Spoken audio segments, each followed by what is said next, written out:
Yeah, just appreciated the actual fall weather. Somehow, the first end of August here, I don't think we've ever had good weather like that. So that was exciting to be able to adjust some workouts that we had planned. We're usually basing off of heat and humidity at this time of year. We had to opposite of it pull the plug on a workout last week that we had planned. It was just too hot, and our athletic trainer came to us and was like, 10 minutes of activity, 4 minutes of recovery based on the weather. So, it's just we'll take these cool days and get to work. Had some really good workouts this week. Monday, Tuesday as well, the first 2 days of the week, and then we scrimmaged with Bellevue this Friday. Just kind of getting out on the course and getting some work done out there. Coach Fayers and I were out there for 5 or 6 hours yesterday, just kind of going over some of the improvements and changes to the course as we get ready to host officially home opener next week. I think we have 12 teams coming in on that September 5th date. So just kind of looking forward to getting the season going and seeing what some of these young pups will do if to serve Matt over there. We have a lot of young guys on the men's side that we're looking to potentially contribute, and a lot of depth on the women's side, and we've seen a little bit of that in practice. Some of the young kids stepping up with some of those returners, and some of our returners that have made major improvements over where they were a year ago. So it's gonna see where things go these next 2 weeks. You mentioned some redshirts on the men's side is going to open things up for a lot of guys to potentially join the pack, as you said. Where are you health-wise with the potential runners this year that going into this first at least scrimmage that you can evaluate as much as possible? Yeah, we're pretty healthy, to be honest. Minus, I would say there's a couple. We've had the sickness bug going around more than anything right now. I think it's the freshmen all moving to the dorms, and we've had people sick left and right. But as far as actual injuries right now, we've got 1 or 2 injuries on each side, which is for a roster of 20-ish people on cross country is, I would say, pretty standard protocol. So, for the most part, pretty healthy. It's just, it's been every day. It's been a message from somebody, I'm sick. I'm going to go see the trainer, get to the doctor type of thing. Hopefully we get through that in the next week as people acclimate to being in a small room and sharing germs with everybody. But, I think some of our kids who were even not fully healthy a year ago are back to fully healthy now and running some good workouts and have done a good job stepping up. Some of those kids as seniors have really shown out the last week and a half as well too. Just kind of a two-parter. How intrigued are you about the open book you're going to have to evaluate your men's side, and then with the women kind of have a lot of returners back? What are you looking for in terms of what you're going to evaluate this week? Yeah, I think it's going to be this week is really just going to be it's going to be our first workout on the grass. It's going to be our first workout kind of out there in what's going to be similar race conditions to what we have that following week. It's going to be evening. I think the biggest thing that we're kind of interested in seeing is I was messaging with one of our alums that graduated last year, one of our seniors who graduated, and he was asking how the team was looking. I was like, on the men's side, I don't know who our 1 is and I don't know who our 7 is. And I don't know that that's a good thing or a bad thing either way. I think that they're that interchangeable right now. That the workouts I've seen from them right now have been phenomenal. It's like, this pack is going to be a really tight pack, and we're going to be able to work together. So I feel pretty good about that. And then on the ladies' side, a couple of those freshmen have really stepped into running up some of those workouts with those returners, and a couple of those kids who were mid-pack last year are now hedging up towards that front pack on the ladies' side. So I'm pretty optimistic about where we might be right now. I still think that, when we look at the depth that we had on the men's side, especially last year to this year, that's a big drop-off. And you can't replace multiple school record holders who walked out the door this past May. But at the same time, there's a group of guys eager to take those spots and those names off that board, sometime in the next few years.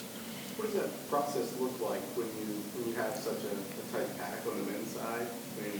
It's hard to tell the 1 from the 7, the 7 from the 1. Yeah, we're fortunate at the front part of the cross country season. We don't have to make those decisions, so which is really helpful for us. We actually made a few schedule adjustments. We'd planned to go to Missouri at the end of September. Missouri's hosting nationals this year, and because of that, their home meet blew up, and they put entry limitations on that meet, and so we actually backed out of that. We've gone down there every year because I don't know that I know who my 8 is. That's what their limit was going to be, was 8. I I don't know if I know who that 8 is to even take down there right now. So we're going to go to South Dakota State instead, and we can take the full roster up there. So early season for us is really nice. Everybody, for the most part, everybody around here lets us run full squads. Until we get to Big East, we'll be down to 10. So that gives us plenty of time to kind of get to that point. Even for a couple of the kids who are still returning from injury right now, that from last spring, that aren't 100% capacity right now, that's time for them to get healthy and be where we can evaluate them on October 17th for that last home meet before we have to make a decision to run here at home again on the 31st. So, how much of an advantage is it to start the season on your home course multiple times to kind of build that progress, I guess, for later in the season and the Big East championship? Yeah, I can't wait to be here at home. Like it's Coach Ferris and I are out there this last, I guess yesterday for as many hours we were, and our familiarity with the course is going to be a huge advantage. It's also just, it takes off travel. It takes off, for us, every time we traveled, it's Washington, D.C. last year and Georgetown hosted. That's a leave on a Wednesday type of a thing, race on a Friday, come home on a Saturday. And that's just a lot of travel for us. And that's, time away from normal beds and normal food and all those things. So being here at home is going to be a huge advantage. I think, we look at, I got a really high academic team, to say the least. Our men were academic national champions again. Our kids don't like missing class even. They're worried about I don't even know what lab it is going to be, like something I never took, right? And 4.0 kids, and they worry about those things. I can promise you, when I was a student athlete, I was like, I get to miss class today. That sounds great. And these kids are like, Coach, I got to miss XYZ lab. I don't know when I'm going to make it up. I'm like, man, which is why we got a bunch of doctors and lawyers and people like that are going to change the world coming out of this program. But being at home is a huge advantage for us on multiple levels. How often do you guys, or do you plan to have everybody go down there throughout the season to kind of get prepared for that and get that training? Yeah, we'll be out there this Friday, as we mentioned. We'll get out there just again next week to race officially again, and then we're probably only out there really 2 or 3 other times throughout the season. I joke all the time, if the course was 10 minutes closer, we'd probably be out there 3 times a week. It's just a little bit too far when we start to eat into study time again. But no, it's one of those things too. I think our returners have spent a lot of time out there, even the week of that's an off week for us, like the September 11th and 12th, we're hosting going to be 2,500 middle school and high school athletes out there for the high school and middle school version of the Platte River Rumble. So our kids are beyond familiar with the course. It's just the being able to train on that surface and the soft surface of it and how it sets up for loops and things like that. That's the biggest advantage of being out there. 2 more. I guess we talked a little about your, the recruiting momentum, if you will, last week.